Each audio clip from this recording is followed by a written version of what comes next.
passes over his plane. We got the helicopter in about 30 minutes after he hit the ground, which is considerably good time.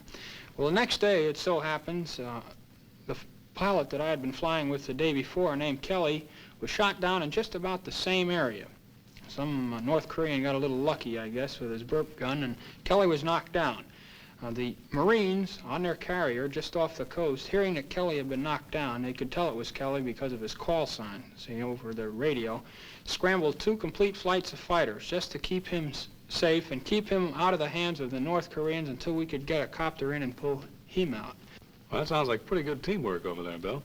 Actually, we worked out very well, the Army and the Air Force in our squadron, and the Marines, who we were constantly directing in close support of the Army and the Marine troops on the ground.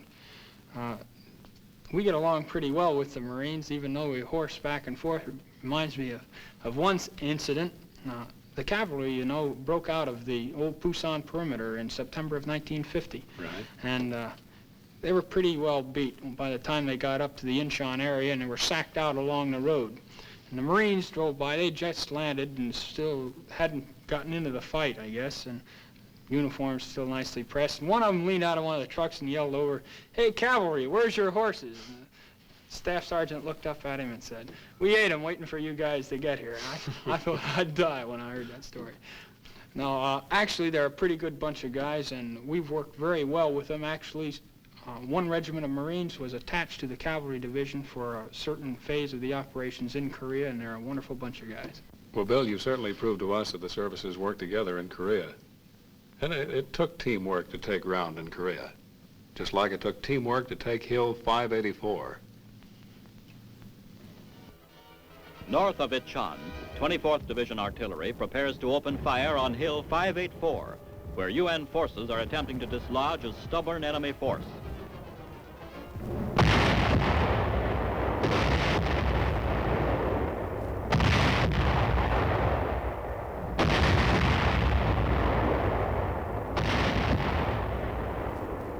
These hill positions anchor the right flank of the Red Central Sector offensive. By commanding the heights, UN troops hope to flank and cave in the communist advance. 4.2 heavy mortars join in the barrage. The communists held fast in these hills during most of the Allied limited offensive of the last 3 weeks.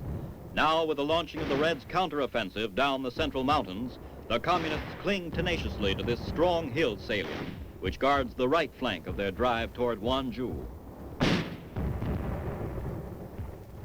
Observers watch strikes on the enemy hill positions.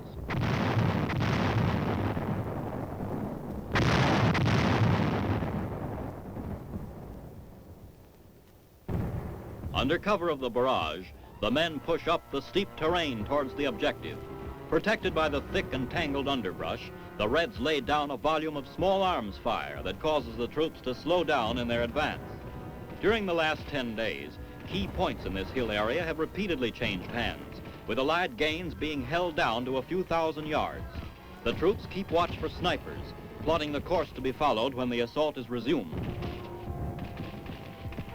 Meanwhile, machine gun positions are set up as they consolidate their gains against a possible Red counter-thrust. The communist lines are strong, and artillery fire is called for to loosen enemy supporting areas.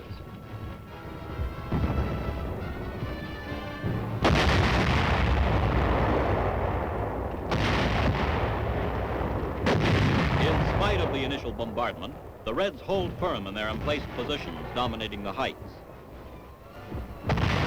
The howitzer shells smash lethal punches into the face of the enemy.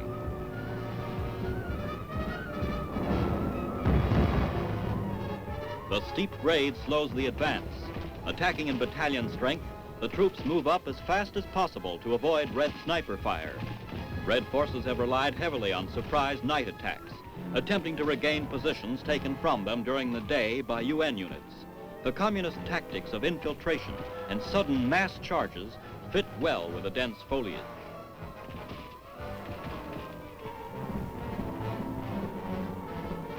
Supporting fire is supplied by heavy machine guns.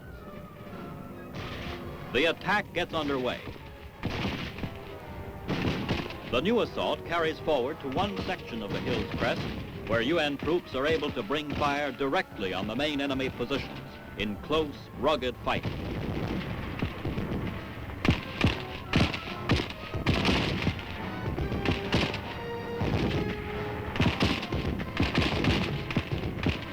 The attack is turned back.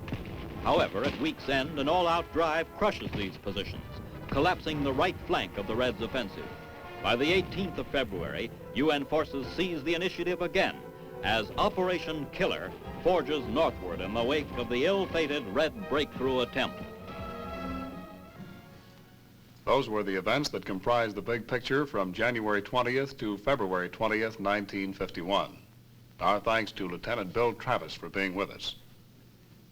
Next week, the big picture will give you another report on the United Nations Spring Offensive.